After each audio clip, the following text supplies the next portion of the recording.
नमस्कार, मैं हूं आपके साथ प्रिया तिवारी और आप देख रहे हैं केकेडी न्यूज। शुरुआत करते हैं खबरों की। चुनाव के अंतिम चरण में प्रधानमंत्री नरेंद्र मोदी भाजपा के पक्ष में माहौल बनाने के लिए काशी की सड़कों पर उतरने जा रहे हैं। 7वें चरण के चुनाव प्रचार के थमने तक पीएम वाराणसी में ही रहेंगे। वहीं काशी में प्रचार अभियान के तहत पीएम का रथ 26 घंटे तक यहां घूमेगा। वहीं काशी विश्वनाथ धाम में मत्था टेकने के बाद वे सोनारपुरा होते हुए लंका स्थित मालवीय प्रतिमा पर माल्यार्पण करेंगे।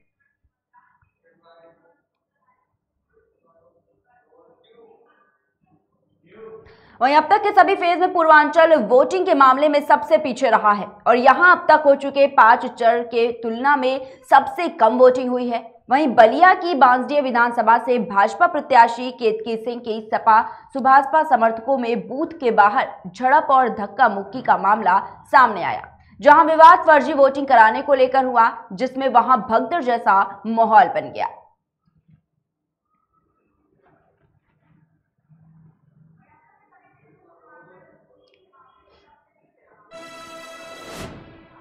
वहीं बिहार के भागलपुर के एक घर में धमाके से 7 लोगों की मौत हो गई है। धमाका तातारपुर पुलिस थाना क्षेत्र में हुआ है, जिसमें 3 मंजिला इमारत जमींदोज हो गई। वहीं पड़ोसियों का यह कहना है कि इस मकान में बम बनाए जाते थे। पीड़ित परिवार पटाखे बनाने का कारोबार करता है। वहीं एक रिपोर्ट में यह बताया गया कि इनमें 7 लोगों की मौत होने और कई लोग के घायल होने की खबर भी सामने आई है।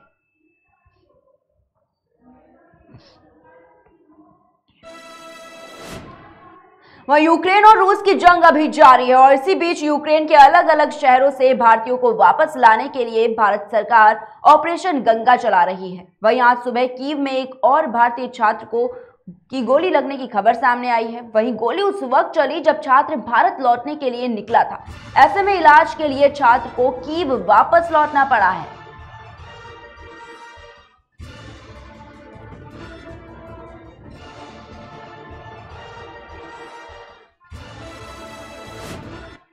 वहीं रूस और यूक्रेन के बीच युद्ध रुकने के अभी कोई आसार नहीं दिख रहे हैं और इसी बीच यूक्रेन के राष्ट्रपति जेलेंस्की ने रूसी राष्ट्रपति व्लादिमीर पुतिन के साथ सीधी बातचीत चाहते हैं। और जेलेंस्की ने कहा कि अगर रूस के राष्ट्रपति व्लादिमीर पुतिन हमसे सीधी वार्ता करें तो दोनों देशों के बीच जारी युद्ध खत्म हो सकता है। वहीं जेलेंस्की ने एक संवाददाता सम्मेलन में कहा कि मैं काटता नहीं हूं, आप किस बात से भयभीत हुए हैं पुतिन।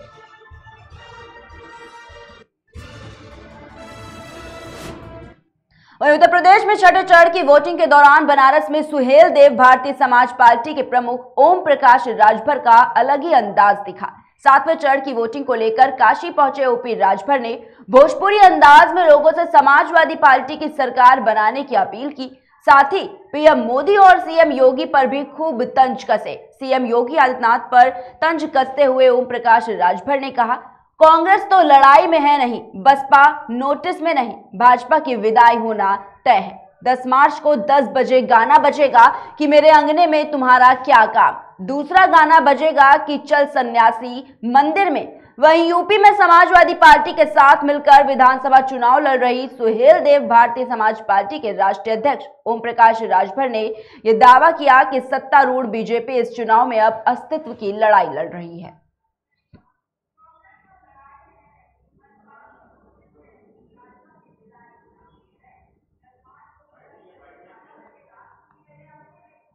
सात तारीख को बनारस के लोगों में आपका वोट पड़ेगा और 7 तारीख को एक एक वोट, छड़ी वाले प्रत्याशी को छड़ी पर, साइकिल वाले प्रत्याशी को साइकिल पर और लिफाफा वाले प्रत्याशी को लिफाफा पर बटन दबा करके भारी मतों से जिताने का काम करिएगा। और हम आप लोगों से पूछना चाहते हैं कि आप बताओ, जब हमारे देश में ट्रेन चलती है उसमें एक एक कोच होता है। एक कोच में 72 सीट जनरल में और उसमें जाते हैं 400 लोग।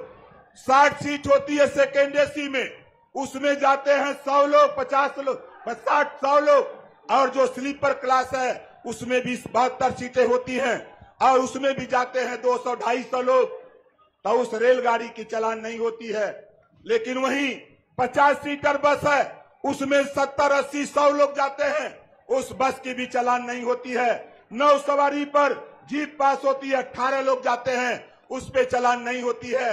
जब सिपाही जी, दरोगा जी जब कोई एप्लीकेशन पढ़ता है किसी मुलजिम को पकड़ने जाते हैं तो वो 3 सवारी लेके आते हैं तो उनकी गाड़ी की चालान नहीं होती है। इस नाते साथियों, हमने भी मन बनाया है कि 3 सवारी फ्री करने का ऐलान ओम प्रकाश राजभर, मोटरसाइकिल पर 3 सवारी फ्री होगा। या तो ट्रेन की भी चालान होगी, या बस की चालान होगी, या जीप की चालान होगी, या पुलिस की भी 3 सवारी चलेंगे तो इनकी भी चालान कराने का काम ओम प्रकाश राजभर करेगा। नहीं तो 3 सवारी फ्री करने का काम, बोलो सही रहेगा कि नहीं सही रहेगा? कितने लोग चाहते हो कि 3 सवारी फ्री हो जाए? हमारे प्रोफेसर साहब बैठे हैं, प्रोफेसर साहब बैठे हैं, 3 सवारी फ्री करावे के है। बोला के चाह तो फ्री सवारी करावल, दोनों हाथ उठावा जे चाहता। तो साथियों, बहुत कुछ नहीं, हम आप लोगों से पुनः अपील करते हुए कि आने वाले दिनों में भारतीय समाज पार्टी के लोगों, मैं आपसे फिर कहना चाहता हूं कि चिंता मत करना, चिंतन करना। आप साइकिल पर वोट दोगे तो ओम प्रकाश राजभर को मिलेगा, आप लिफाफा पर वोट दोगे तो ओम प्रकाश राजभर को मिलेगा, और समाजवादी पार्टी के लोग छड़ी और लिफाफा पर वोट देंगे तो माननीय अखिलेश यादव को मिलेगा। साथी, इस नाते भाजपा के चक्कर में नहीं, कांग्रेस तो लड़ाई में नहीं, बसपा तो नोटिस में नहीं, और भाजपा की विदाई होना तय है। 10 मार्च को 10 बजे गाना बजेगा कि मेरे अंगने में तुम्हारा क्या, जोर से बोलिए, मेरे अंगने में तुम्हारा क्या। और दूसरा गाना बजेगा, चल सन्यासी मंदिर में। इसी बात के साथ हम आप लोगों से आशीर्वाद की कामना करते हुए हम अपनी वाणी को ही विराम देता हूं। जय भीम, जय सुहेलदेव, जय समाजवादी। 7 तारीख को बनारस के। वहीं रुक करते हैं अगली खबर की ओर। 7 मार्च को आखिरी चरण की वोटिंग से पहले राजनीतिक पार्टियों के तमाम बड़े दिग्गज प्रसार में कोई कमी नहीं छोड़ना चाहते हैं और शिव की नगरी काशी में आज पीएम मोदी, अखिलेश यादव, राहुल गांधी और प्रियंका गांधी पूरी ताकत झोंकने वाले हैं। प्रधानमंत्री नरेंद्र मोदी उत्तर प्रदेश विधानसभा चुनाव के लिए प्रचार के लिए अंतिम 2 दिन 4 और 5 मार्च को वाराणसी में रहेंगे। पीएम मोदी आज वाराणसी के शहरी क्षेत्र में रोड शो करेंगे। वहीं अगले दिन 5 मार्च को राजा तालाब के खजुरी गांव में जनसभा को संबोधित करेंगे। बताना चाहेंगे कि प्रधानमंत्री रोड शो की शुरुआत मलदहिया चौराहे पर स्थित सरदार पटेल की प्रतिमा पर माल्यार्पण से करेंगे। वहीं इस दौरान प्रधानमंत्री मोदी श्री काशी विश्वनाथ मंदिर में दर्शन पूजन करने भी जाएंगे। वहीं पीएम शाम लगभग 4 बजे के आसपास मलदहिया स्थित सरदार पटेल की प्रतिमा पर माल्यार्पण करेंगे।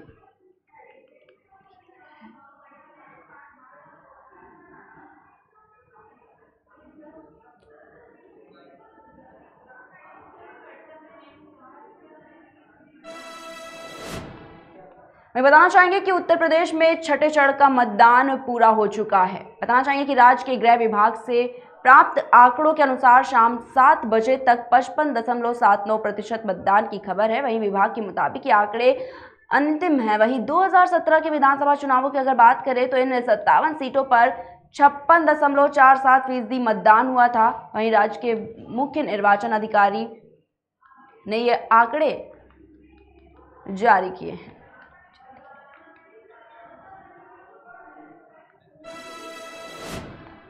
वहीं उत्तर प्रदेश के विधानसभा चुनावों में 6 चरणों की वोटिंग हो चुकी है और 7वें चरण के लिए प्रचार जोरों पर है। बताना चाहेंगे कि सभी पार्टियां पूरी तरह से चुनाव प्रचार करने में जुटी हुई हैं।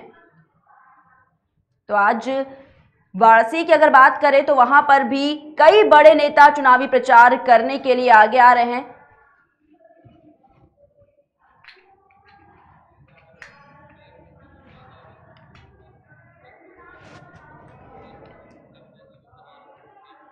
तो बताना चाहेंगे कि आज वाराणसी में पीएम नरेंद्र मोदी भी आज जनसभा कर रहे हैं और शाम को रोड शो भी प्रधानमंत्री नरेंद्र मोदी आज करने वाले हैं। तो बताना चाहेंगे कि जिस तरीके से यूपी में छठे चरण का चुनाव पूरा हुआ और अंतिम यानी कि 7वें चरण के मतदान के लिए सभी पार्टियां अपनी पूरी ताकत झोंकने में लगी हुई हैं। प्रचार जोरों पर है और जनता को लुभाने के लिए कोई भी पार्टी पीछे नहीं रहना चाहती और इसी कड़ी में लगातार बात करें अगर चुनाव प्रचार की तो वो भी लगातार हो रहे हैं।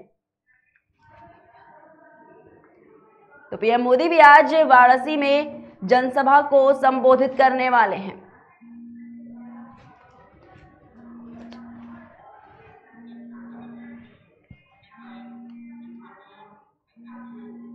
फिलहाल रुकते हैं एक छोटे से ब्रेक के लिए, जल्द हाजिर होंगे।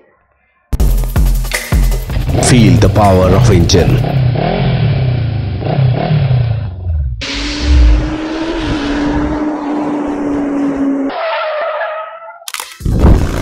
Macro lubricant ready to drive. Feel the power of engine.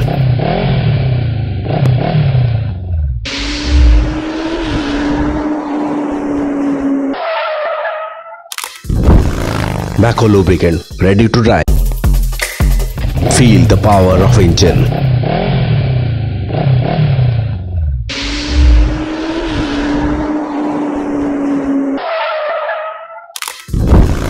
Macro lubricant ready to drive. Feel the power of engine.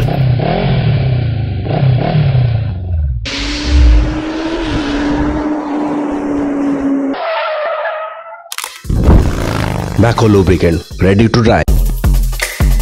Feel the power of engine.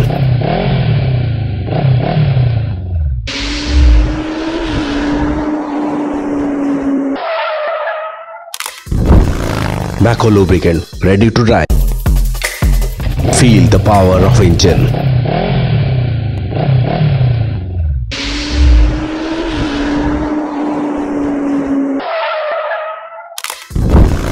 Macro lubricant ready to drive. Feel the power of engine.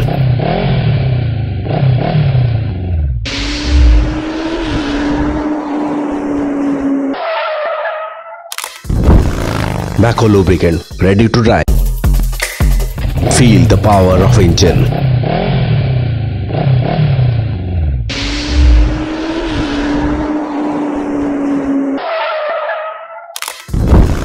Macro lubricant ready to drive. Feel the power of engine.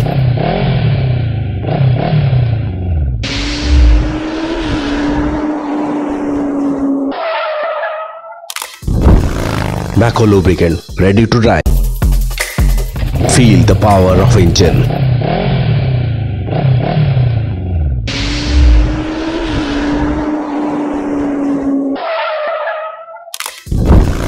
Macro lubricant ready to drive. Feel the power of engine.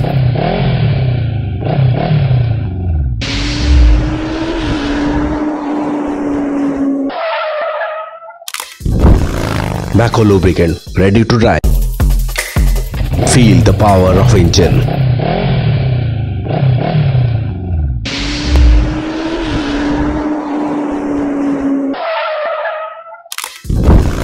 Macro lubricant ready to drive. Feel the power of engine.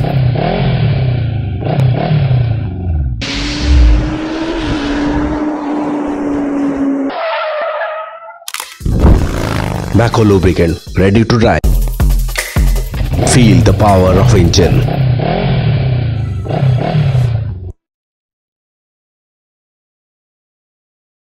UP चुनाव के आखिरी चरण में प्रचार करने पहुंचे गृह मंत्री अमित शाह ने कृष्णानंद राय की हत्या का जिक्र कर जेल में कैद बाहुबली विधायक मुख्तार अंसारी पर निशाना साधा।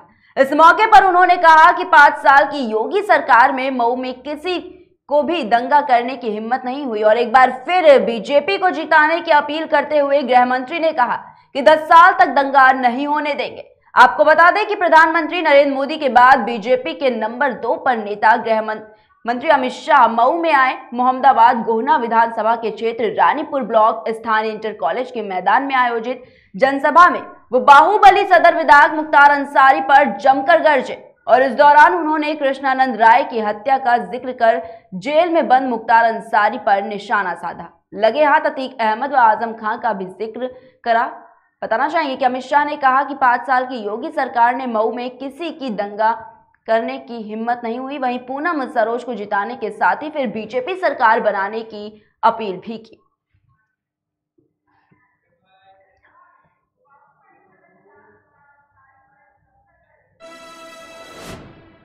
वहीं उत्तर प्रदेश विधानसभा चुनाव के अंतिम चरण के लिए चुनाव प्रचार युद्ध स्तर पर किया जा रहा है। बीजेपी भी चुनाव प्रचार के मामले में अन्य दलों से पीछे नहीं है।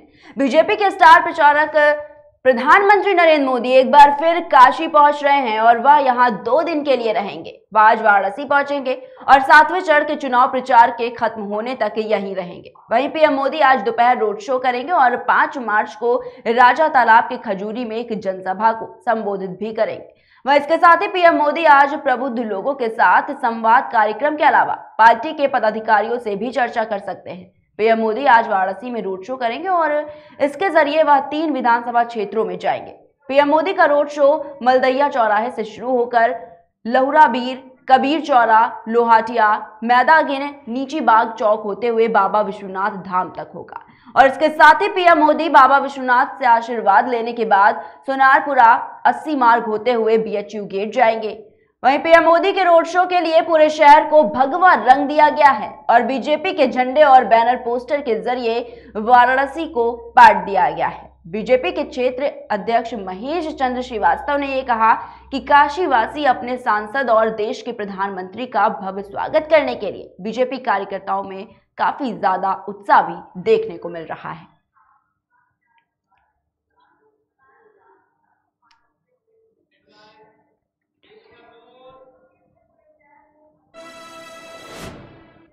वहीं उत्तर प्रदेश विधानसभा चुनाव अंतिम चरण के मतदान के लिए आज समाजवादी पार्टी के प्रमुख अखिलेश यादव वाराणसी में रोड शो करेंगे। हालांकि इससे पहले अखिलेश यादव गाजीपुर, मऊ और चंदौली में चुनाव प्रचार करेंगे। अखिलेश यादव के रोड शो के लिए पार्टी ने जिला प्रशासन से 2 घंटे की अनुमति ली है। अखिलेश यादव रात 8 बजे से 10 बजे तक वाराणसी में रोड शो कर पार्टी के पक्ष में माहौल बनाएंगे। वहीं आज पीएम मोदी भी वाराणसी में रोड शो करेंगे और इसके लिए जिला प्रशासन और बीजेपी ने पूरी तैयारियां कर ली हैं। असल में विधानसभा चुनाव के आखिरी चरण के मतदान पर राजनीतिक दलों की निगाहें टिकी हुई हैं और चुनाव विषाद का केंद्र वाराणसी बन गया है। राज्य के ज्यादातर नेताओं ने वाराणसी में डेरा डाला हुआ है और वह इसके आसपास के जिलों में चुनाव प्रचार कर रहे हैं। आज समाजवादी पार्टी के अध्यक्ष अखिलेश यादव मऊ, गाजीपुर और चंदौली में जनसभा को संबोधित करेंगे और उसके बाद बनारस में रात 8 बजे से 10 बजे तक रोड शो करेंगे। फिलहाल जिला प्रशासन ने रोड शो करने के लिए 2 घंटे की अनुमति दी है।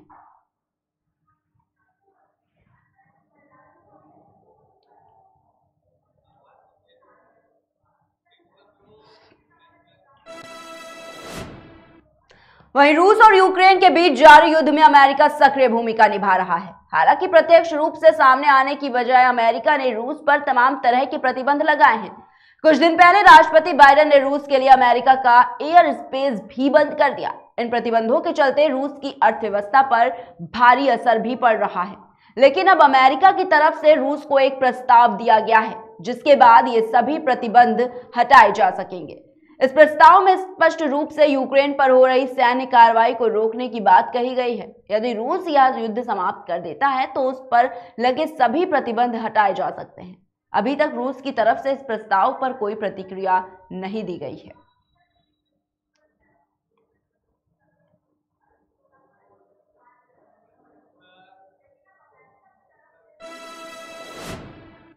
वहीं रूस और यूक्रेन के बीच जारी युद्ध का आज 9वां दिन है। अब हालात बद से बदतर होते जा रहे हैं। ताकतवर रूस लगातार यूक्रेन को तहस नहस करने में लगा हुआ है। दोनों देशों को भारी जान माल का नुकसान भी हो रहा है।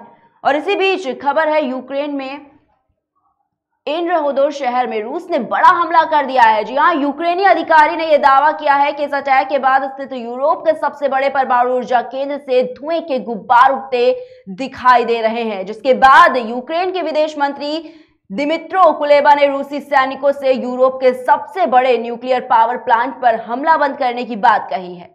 वहीं कुलेबा ने ट्वीट कर बताया है कि अगर ये न्यूक्लियर पावर प्लांट उड़ा तो यहां चोर्नोबिल से 10 गुना बड़ा ब्लास्ट होगा। रूसियों को तुरंत आग बंद करनी चाहिए।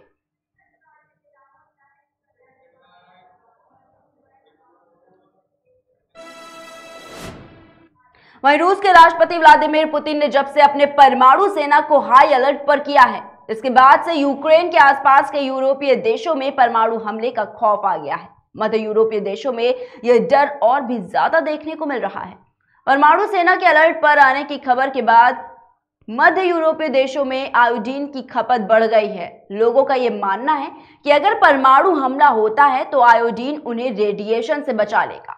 सिर्फ इतना ही नहीं, पोलैंड से लेकर बल्गेरिया तक के लोग इस समय पासपोर्ट दफ्तरों के चक्कर लगा रहे हैं, जिसके चलते पासपोर्ट दफ्तरों में काफी भीड़ भी देखने को मिल रही है।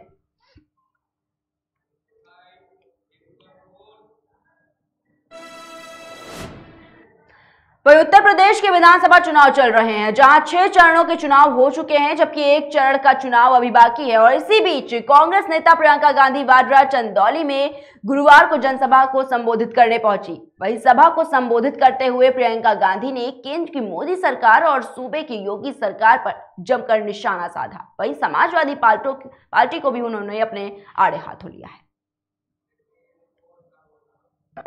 चुनाव की सभा है तो थोड़ी बहुत चुनाव की बातें करते हैं।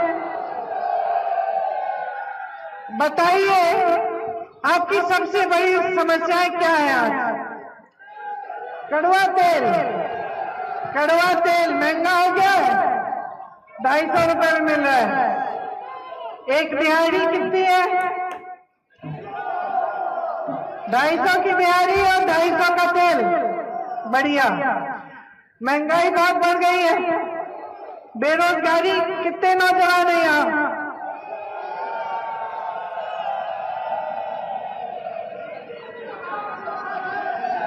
आप में से कितनों को पिछले 5 सालों में रोजगार मिला है?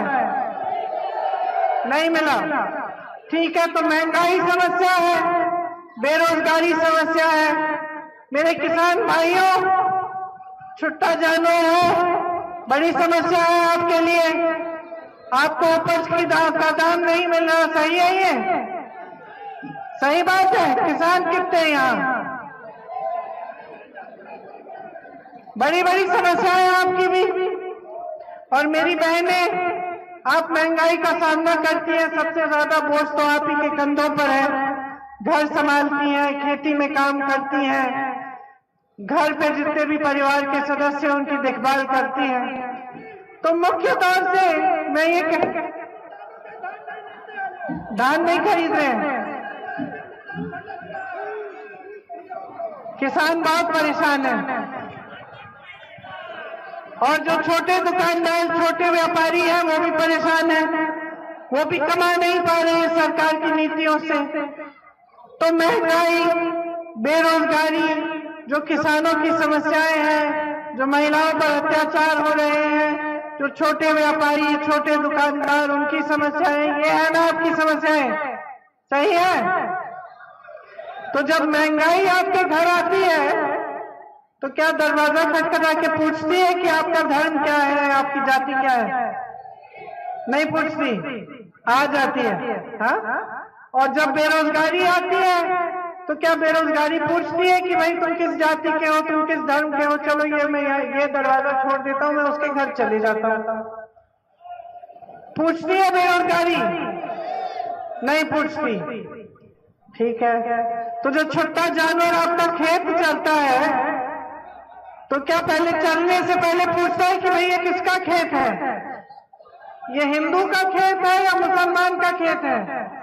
या ये कौन सी जाति का खेत है भाई कि मैं इसको चलूं या ना चलूं? कि चले जाता है? चले जाता है, नहीं पूछता।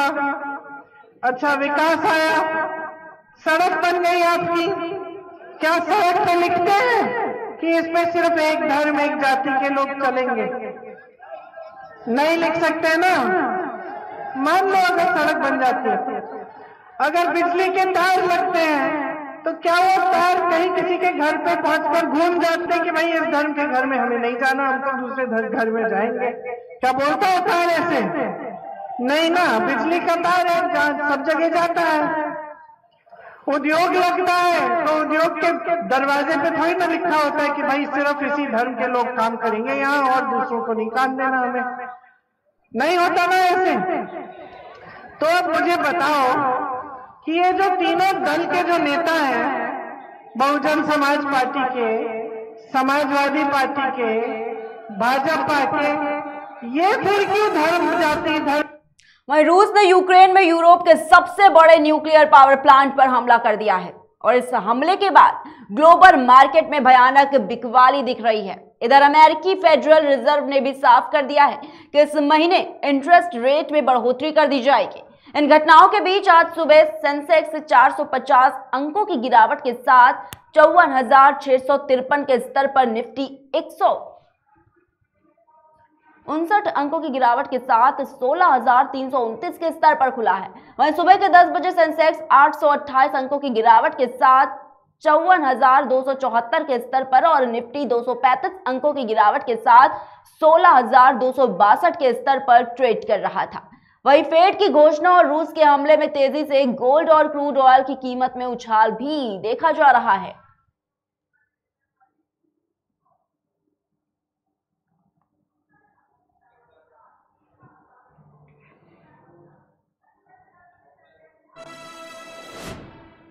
वहीं अमेरिका के राष्ट्रपति जो बाइडेन के प्रशासन ने देश में मौजूद यूक्रेन के लोगों को गुरुवार को मानवीय सहायता की पेशकश की है, जो हजारों लोगों को उनके युद्धग्रस्त देश भेजे जाने से उनकी रक्षा कर सकता है। संघीय कार्यक्रम टेम्परेरी प्रोटेक्ट स्टेटस के तहत यूक्रेन के नागरिक 18 महीने तक देश में रह सकते हैं। वहीं संरक्षण का पात्र होने के लिए किसी व्यक्ति का कम से कम मंगलवार से अमेरिका में होना आवश्यक है। प्रशासन ने कहा कि यूक्रेन में रूसी आक्रमण के कारण ये फैसला किया गया है।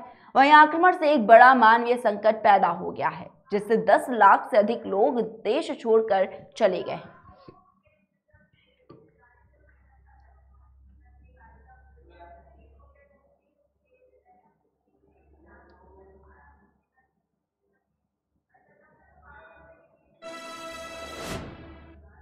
वहीं इस बीच नजर आते एक बड़ी खबर पर, जहां पर शादी समारोह में जमकर दरोगा थिरकते नजर आए हैं और गाने की धुन में थिरके दरोगा अपनी वर्दी की मर्यादा भूल गए हैं। जी हां, एसपी की लाख कोशिशों के बाद भी आचरण नहीं सुधरा है और नशे में तो दरोगा का वीडियो भी जमकर वायरल हो रहा है। ये खबर पीलीभीत से हम आपको बता रहे हैं। जो वीडियो वायरल हुआ है वो लगातार आप देख सकते हैं किस तरह से दरोगा एक शादी समारोह में थिरकते हुए नजर आए हैं।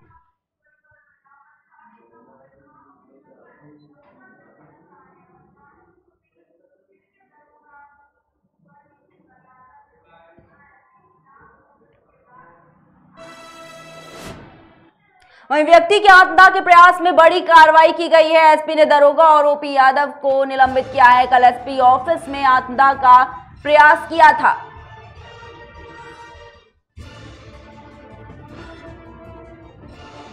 बड़ी खबर बता रहे हैं, जहां पर व्यक्ति की आत्महत्या के प्रयास में बड़ी कार्रवाई की गई है। एसपी ने दरोगा ओपी यादव को निलंबित किया है। बताना चाहेंगे कि कल एसपी ऑफिस में आत्महत्या का प्रयास किया था, जिसके बाद ये बड़ी कार्रवाई की गई।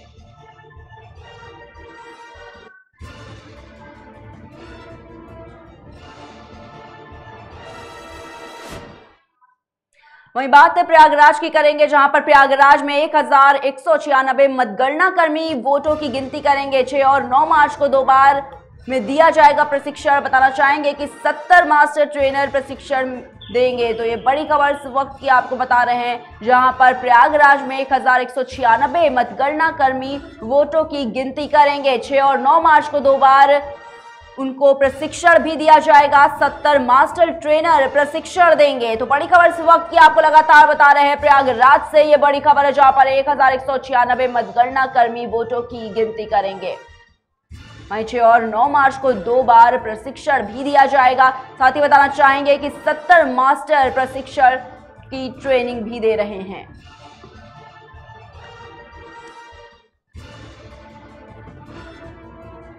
तो बड़ी खबर इस वक्त की प्रयागराज से, जहां पर 1196 मतगणना कर्मी वोटों की गिनती करेंगे। 6 और 9 मार्च को 2 बार उन्हें प्रशिक्षण दिया जाएगा, जिसमें 70 मास्टर ट्रेनर शामिल होंगे और प्रशिक्षण देंगे वो।